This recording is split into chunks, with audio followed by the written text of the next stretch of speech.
Carlos II de Inglaterra, el Rey Alegre. En 1660 Carlos II regresaba a Londres entre las fervorosas aclamaciones de su pueblo para ceñir la corona que le había sido arrebatada a su padre, Carlos I Estuardo. Tras una jornada agotadora, el nuevo rey pronunció una breve elocución. Estoy tan fatigado que apenas puedo hablar, pero quiero informaros de una cosa, que aceptaré con gusto todo cuanto pueda servir para el bienestar de mi pueblo. Carlos II estaba muy lejos de poseer la prestancia majestuosa de un Luis XIV, carecía entre otras cosas del inimitable autorrespeto del rey de Francia. En cambio, la principal cualidad de Carlos II era su simpatía personal. Luis XIV dedicaba su vida a intrigar en pro de la gloria y a efectuar grandiosas conquistas. Las intenciones de Carlos son más difíciles de esclarecer. Probablemente solo pretendía consolidar su trono a cualquier precio, a fin de no sufrir el oprobio de un nuevo exilio como el que padeciera antes. Carlos no aspiraba a conquistar nada. Para él la palabra gloria no significaba gran cosa. Prometía acaso demasiado en su primera declaración a la Cámara de los Comunes, pero de hecho Carlos deseaba sinceramente el bien de sus súbditos, como el de todos los demás seres humanos. Experimentado avidez por todas las alegrías y placeres que puede ofrecer la existencia, no veía razón alguna para negar la misma felicidad a su prójimo, y eran muchas las cosas de que se podía disfrutar. Las mañanas de verano, en que el rocío humedece las verdes praderas de Inglaterra, los juegos de pelota y las cenas íntimas en compañía de damas seductoras. A Carlos le gustaba todo ello y otros muchos placeres, si bien su mayor debilidad era el trato con mujeres hermosas.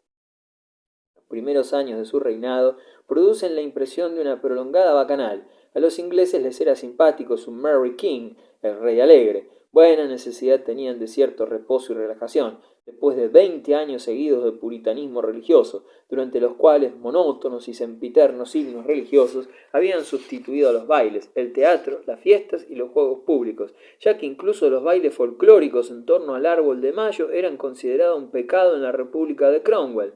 Pretender transformar a todos los habitantes de una nación en otros tantos santos es proponerse sin duda ir a un rotundo fracaso. Carlos y Luis negocian amistosamente. A su advenimiento al trono, Carlos estaba animado de las mejores intenciones. Su principal consejero, el canciller Eduardo Hyde, conde de Clarendon, lo puso de continuo en guardia contra los abusos de poder y las tendencias autocráticas que iban siendo predominantes en Europa. En consecuencia, el monarca británico debía tener como finalidad primordial el restablecimiento del Estado inglés, tal como había quedado constituido en tiempos de Isabel. Ahora bien, precisamente la primera característica de la Inglaterra isabelina había sido un sano equilibrio entre la corona y el parlamento.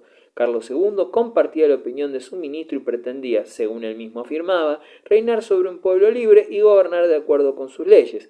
En cambio, no toleraba que se pusiera el menor freno al poder que, razonablemente, debía ser conferido al rey. Acerca de este punto, Carlos se mostró intransigente desde el principio. Pronto pudo comprobarse que el Parlamento y él no coincidían en la misma idea acerca de las atribuciones razonables a que podía aspirar el monarca.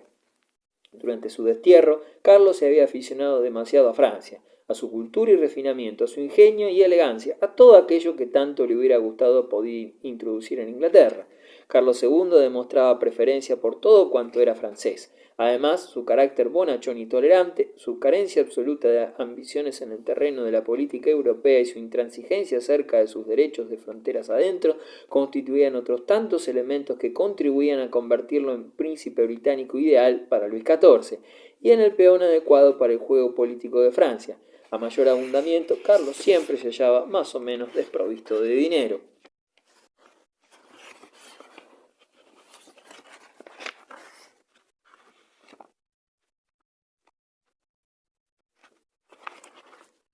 La primera transacción entre Luis y Carlos se ventiló en forma muy agradable para ambos.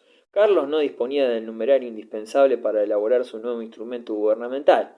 Cuando Luis le propuso comprarle el puerto de Dunkerque, Carlos creyó oír tintinear las monedas de oro en sus bolsillos. Aquel estratégico puerto flamenco había caído en manos de los ingleses hacia el año 1658, cuando se hallaba luchando junto a los franceses en la guerra contra España. Cromwell ansiaba aquella ciudad porque proporcionaba a Inglaterra una cabeza de puente en el continente, como antiguamente la plaza de Calais.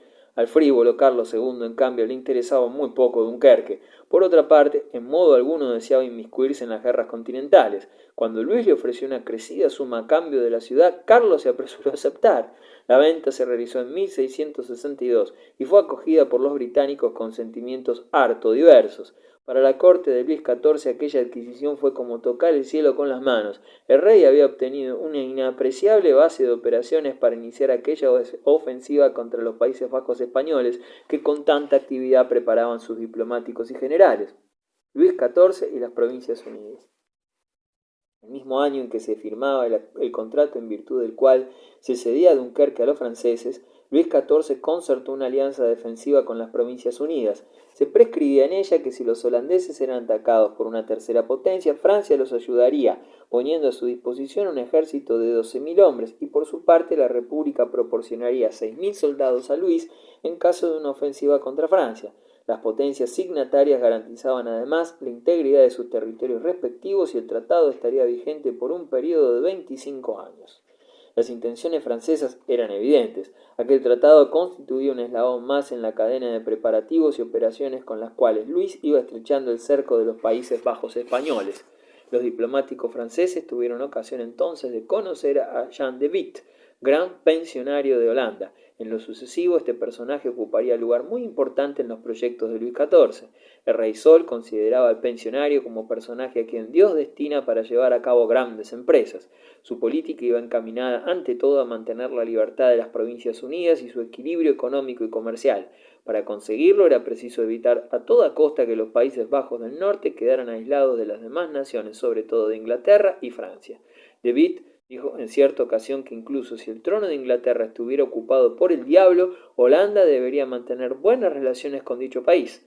El político holandés pensaba seguramente de idéntica manera con referencia a Francia, aunque en la época en que se firmó la citada alianza defensiva todavía no abrigara sospechas de ninguna maquinación diabólica por parte del monarca francés. Ahora bien, cuando de Witt hablaba de mantener la libertad e independencia de su país, significaba con ello la conservación del poder en manos de los grandes mercaderes, que ejercían el influjo más absoluto sobre los estados generales. El eclipse político de la Casa de Orange.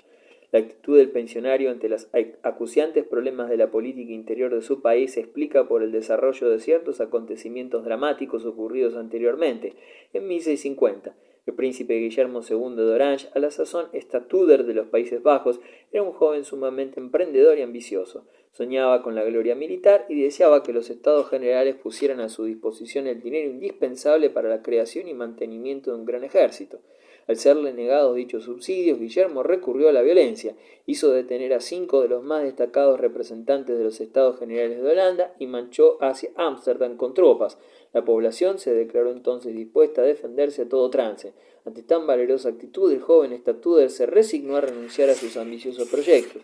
Meses más tarde, moría a consecuencia de las viruelas, pero una semana después de haber fallecido, su viuda daba a luz un hijo, que sería más tarde célebre como monarca de la Gran Bretaña con el nombre de Guillermo III. Faltaba aún mucho tiempo para que tales acontecimientos se produjeran. En aquel momento histórico, y una vez desaparecido el estatúder, los 7 estados federados dejaron su cargo vacante. El papel de los príncipes de Orange como directores de la política holandesa parecía haber terminado. Entre las personalidades detenidas por orden de Guillermo II, si bien en el acto fue puesto en libertad, se encontraba Jacobo de Witt, que desempeñaba asimismo notable papel en la República. De Witt no olvidaría jamás la afrenta que le infligiera a la familia de Orange, y tampoco dejaría de recordarle a su hijo el grave peligro que habían corrido las Provincias Unidas y los patricios que asumían entonces el poder, en el momento en que las tropas de Guillermo II se pusieron en marcha contra Ámsterdam. El hijo de Jacobo, Jan de Witt, ocupó a su vez en 1653 el cargo de pensionario, de hecho director de Holanda y de la República entera. Cuando contaba no más de 28 años de edad, de Witt el joven demostró desde el primer momento que se hallaba en excelentes condiciones para asumir las responsabilidades que exigía tan alto cargo y gobernó su patria durante casi 20 años. Jan de Witt, el perfecto holandés. Mary Caroline Trevelyan, una historiadora especializada en el estudio de las relaciones anglo-neerlandesas durante el siglo XVII, expresa: Jan de Witt constituirá siempre el tipo del perfecto holandés, el ejemplo del político de los Países Bajos en lo que tiene de mejor calidad. Los contemporáneos del dinámico pensionario se quedaban estupefactos ante su impresionante capacidad para el trabajo, y como en cierta oportunidad se le preguntara cómo le era posible realizar tanta fatigosa tarea, Jean de Witt replicó que la base fundamental de su vida era comer y beber con moderación, no hacer nunca más que una cosa a la vez, acostarse temprano y muy especialmente no perder el tiempo fabricando sueños imposibles.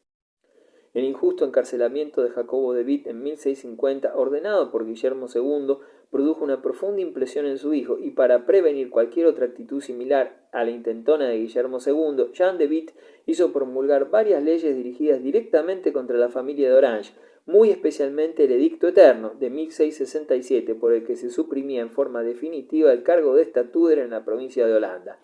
No cabe duda, por supuesto, de que aquella política se le había inspirado a Jean de Witt, el ansia de poder, pero debe reconocerse que también el pensionario se veía al respecto impulsado por otros móviles más nobles.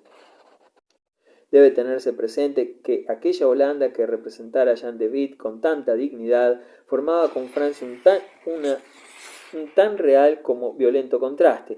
Era por demás evidente que Jean de Witt tenía plena conciencia del abismo político que separaba tan profundamente a su país del régimen imperante en Francia. No obstante, consideraba que era posible vivir en un clima de paz con el reino de Luis XIV, y más aún poder establecer acuerdos ventajosos con aquel país sin interferencias de ayuda militar. Más que en la fuerza de un ejército, el pensionario confiaba en su talento diplomático y en su sincero deseo de mantener la paz. Pero lamentablemente Jean de Witt se equivocó por completo en cuanto al alcance que el rey Luis XIV pretendía dar a sus empresas.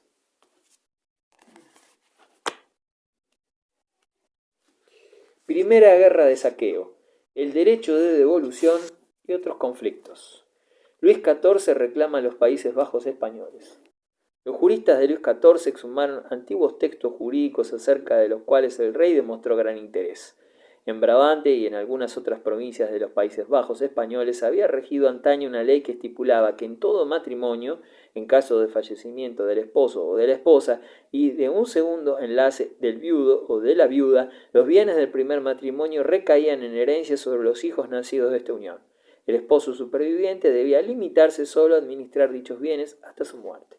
Este texto legal, al que se llamó derecho de devolución, concernía solo al régimen civil o de asuntos privados, pero Luis XIV lo consideró también un derecho de Estado, ya que la disposición le servía para sus planes.